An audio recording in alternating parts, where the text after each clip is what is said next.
अभी वर्तमान में इनको धारा 376, 376, 120 बी और 120 बी आईपीसी सेपरेट धारा 37 आईपीसी में कन्विक्ट किया गया है और इस कन्विक्शन में आजीवन कारावास की सज़ा का प्रावधान रखा था।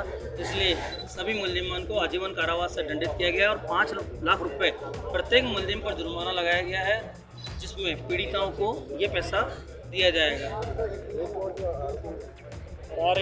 एक आरोपी अलमाज महाराज जो फरार है, जिसके विरुद्ध 299 में चार्जशीट का होना माना गया है।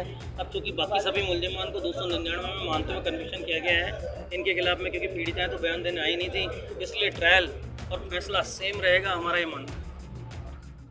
प्रकरण में एक महत्वपूर्ण तथ्य ये रह गया था कि एक फोटोग्राफर था पुरुषोत्तम उर्फ वेस्ली, जिसने अजमेर कलर लैब में ये सारी फ़ोटोएं धोई थी और उस समय नेगेटिव तैयार होते थे, कंप्यूटराइज ज़माना नहीं था, तो नेगेटिव और फ़ोटो को तैयार करने में उसका हाथ था। तो उसने कुछ फ़ोटोएं अपने मालिक हरीश तोलानी को भी दी थी।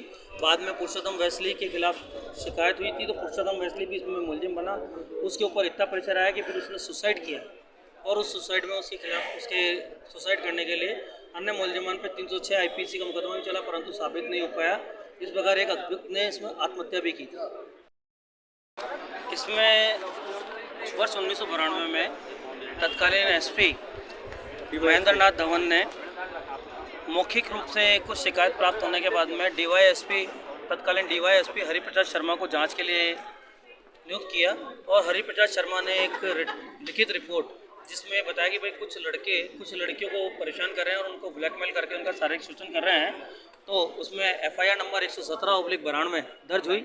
117/92 दर्ज होने के बाद में पुलिस थाना गंज से जो जांच थी, तत्कालीन भैरव सिंह शेखावत की सरकार थी, उन्होंने इस मैटर की गंभीरता को समझते हुए सीआईडी-सीबी को ये मैटर ट्रांसफ़र किया।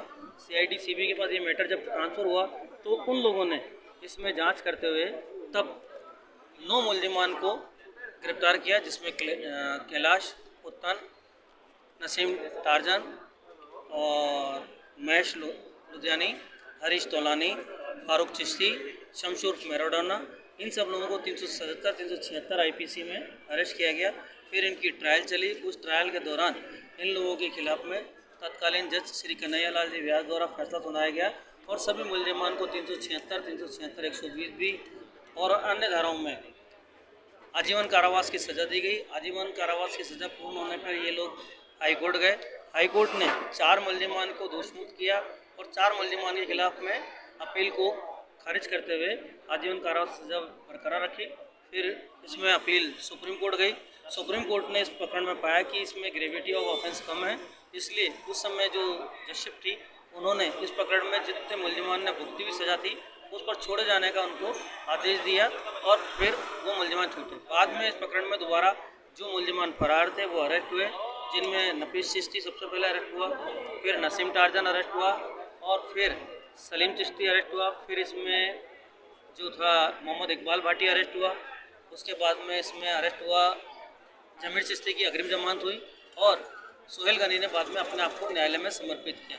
इन सब लोगों की ट्रायल चली। चूँकि मुलजिमान बार बार आ रहे थे, बार बार जा रहे थे, इसलिए इसमें ट्रायल में 30 साल का समय लगा और 30 साल का समय लगने के कारण इस प्रकरण की ट्रायल लंबी हो गई। आज 30-32 साल बाद इस प्रकरण के ट्रायल का फैसला आया है, जिसमें सभी मुलजिमान को 376, 120 बी आईपीसी के लिए कन्विक्ट किया गया है। मैं इसमें से 4 जो मुलजिमान थे, नफीस चिश्ती, सलीम चिश्ती और नसीम टार्जन और इकबाल भाटी, इन 4 के लिए अजय कुमार वर्मा, अजय प्रताप लॉ फर्म की तरफ से इनमें एडवोकेट था। और इस प्रकरण में जो मुख्य बिंदु था हमारा बहस का वो ये था कि इनका किसी का भी आइडेंटिफिकेशन नहीं हुआ था, इनके खिलाफ किसी प्रकार की एविडेंस नहीं थी।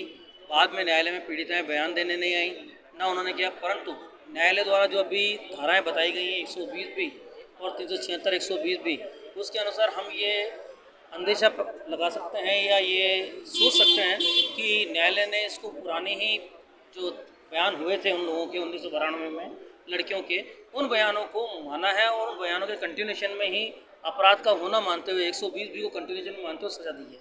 अब दंड के विषय पर अभी बताएगी न्यायालय 2 बजे बाद कि दंड कितना दिया जाएगा और किस व्यक्ति को कितना दंड।